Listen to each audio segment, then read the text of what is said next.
Tahukah kamu,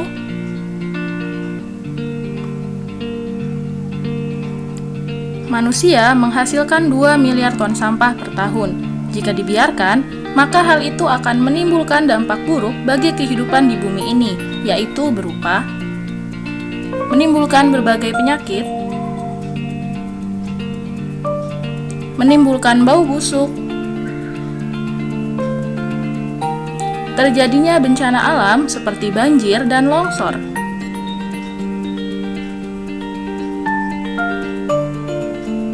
global warming atau pemanasan global, dan pencemaran lingkungan.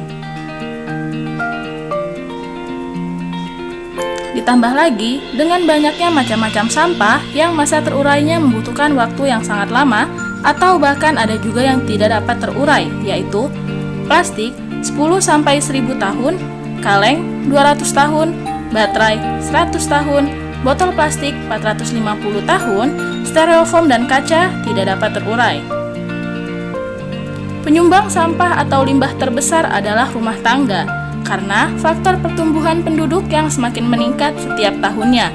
Dengan banyaknya sampah atau limbah yang dibuang sembarangan dan tidak dikelola dengan baik, maka akan terjadi pencemaran lingkungan yang cukup serius. Pentingnya menjaga lingkungan wajib kita tanamkan sejak dini.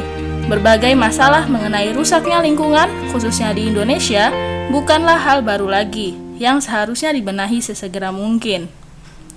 Lingkungan yang merupakan tempat tinggal semua makhluk hidup yang ada di muka bumi, termasuk manusia, hewan, dan tumbuhan, harus kita jaga kelestariannya. Lingkungan sangat penting bagi kelangsungan hidup makhluk hidup, karena apabila lingkungan tidak ada, manusia, hewan, dan tumbuhan tidak dapat bertahan hidup. Namun, sekarang lingkungan mengalami kerusakan. Itu semua akibat ulah dari manusia yang tidak bertanggung jawab.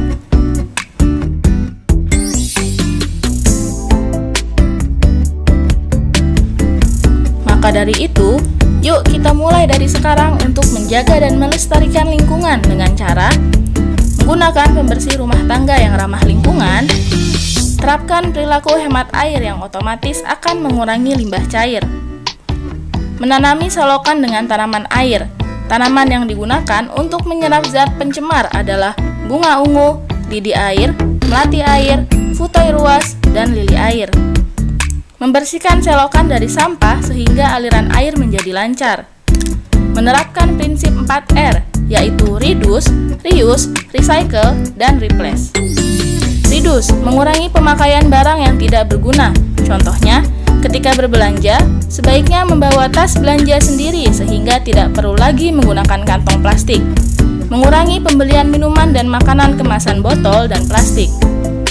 Reuse, memakai ulang barang yang masih bisa digunakan. Contohnya, biasakan tidak membuang plastik yang kita dapat dari pasar, warung, maupun supermarket, karena dapat digunakan kembali saat kita membutuhkan kantong untuk membawa barang. Kaleng bekas dijadikan tempat untuk meletakkan barang, pot, celengan, dan lain-lain. Recycle, mendaur ulang barang ataupun sampah menjadi barang yang berguna. Contohnya, mengumpulkan botol plastik, kaleng bekas, kertas untuk diantar ke tukang loak, membuat kerajinan tangan dari sampah anorganik, membuat pupuk kompos dari sampah organik. Replace, mengganti barang yang kita gunakan dengan barang yang ramah lingkungan. Contohnya, mengganti botol minum dengan botol yang dapat digunakan berulang kali, ganti styrofoam dengan kotak bekal sebagai tempat makanan. Melakukan reboisasi atau penanaman pohon. Membuang sampah pada tempatnya. Kurangi melakukan pembakaran sampah karena dapat menyebabkan polusi udara. Membersihkan lingkungan setiap hari. Jadi, ayo kita jaga dan lestarikan lingkungan sehingga lingkungan menjadi bersih, sehat, indah, dan nyaman. Karena kebersihan adalah awal sehat dan sukses kita. Salam lestari.